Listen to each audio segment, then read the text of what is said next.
1 year ago, I was teaching in Ireland and staying with my good friends Glenn Lucas and Cornelia McCarthy, and we were talking about wood art in Ireland and how we could stimulate creativity and help people find new directions in what they're doing. And we wanted to create a program that allowed people who have individual talents, a lot of different abilities, to come together, use their individual skills, but to create a piece of art that belonged to all of them. And that's not an easy challenge. I had travelled in Ireland quite a bit over a few years before that, and I kept seeing that the Irish stone walls that cover the countryside really defined the Irish landscape. Maybe we could create an Irish wall out of wood. So we talked about it. Cornelia went away and spoke to some people in the Carlow area and presented that to the Carlow Arts Festival. And amazingly, they agreed. I've long wished to challenge the idea that craft work or artwork using non-traditional media like wood or textile and be brought into contemporary art spaces. So it might be a fizzing television or audio-visual work, it might be a sculpture in stone or metal, and those are the types of works that we're used to seeing in galleries, but not sculptures in wood by wood artists. So the moment I heard about this project, I wanted to do it without even knowing the details. Everything about this project was unknown. We knew what our goal was, well, roughly. This was an idea of a stone wall, but how does this become a wall? What's our process? So we had to develop on the job some sort of a system that would work, that we knew we could do in the week we had to do it. But it was very, very slow and difficult in the beginning to find a way to work it, to get everyone with something to do that they felt they were contributing to, and then making it structurally sound. But we did. The whole purpose of it is to bring these artists together in a kind of collaboration of intense, creative, aggressive energy. Normally I'm working on my own. I don't even talk. Sometimes I can go sort of 5 or 6 days without actually talking to anyone.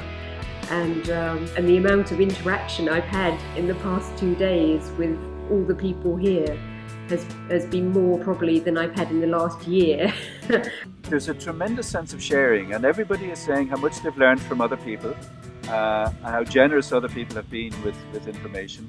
As people get to know each other and trust each other and feel relaxed in each other's company, they're not afraid to ask, well, how do you do that? Or show me how to do that? Or let me show you how to do that.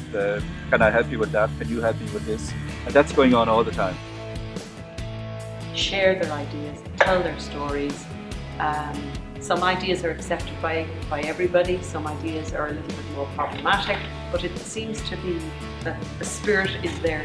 I kind of feel a spirit of excitement and energy and friendship. To me, it's always interesting, meeting people from other places and working with them, because you learn a lot about someone, whether you're at their home or not. It's been interesting to see how people look at different parts, components of what we're doing in different ways, and how they may not see it the same way that I do. But I've also been surprised how much I've changed my mindset on certain components of what we're doing from their input. And unity, that we've had kind of faith in each other, and we hoped to do this, and we're eventually, our hope is coming about, and it's succeeding, and it's success, I suppose, and collaboration. 这一次最大的考验是要相互的信任与相互的默契。 Initially, I had a concern about the difference between craft and I suppose contemporary art. But I think there is something really nice happening in this project where there is a process. And I think the word mehel has been used quite a few times, and that's an Irish word, which is about people coming together to be creative and deliver a project. And I think that's almost the most beautiful part of this project, where people can come together and share and swap skills. The smell of wood, which is of all the materials that are available for anyone to make anything with, is simply beautiful. And the machinery involved, chainsaws right down to hand saws, to drill pieces, to tiny carving tools. So much in terms of scale, from big to very, very, very minuscule. And so many people whose areas of specialty. I changed my whole outlook about the project to something that was perhaps here, to something that was far up there. After 6 days, the wall will be taken to pieces, moved to the gallery in Carlow, and it will be presented as improvisations on the theme of an Irish wall. There's never been an art project like this anywhere in the world before, and it's quite possible there never will be a project like this anywhere else in the world again, so it's a pretty amazing experience.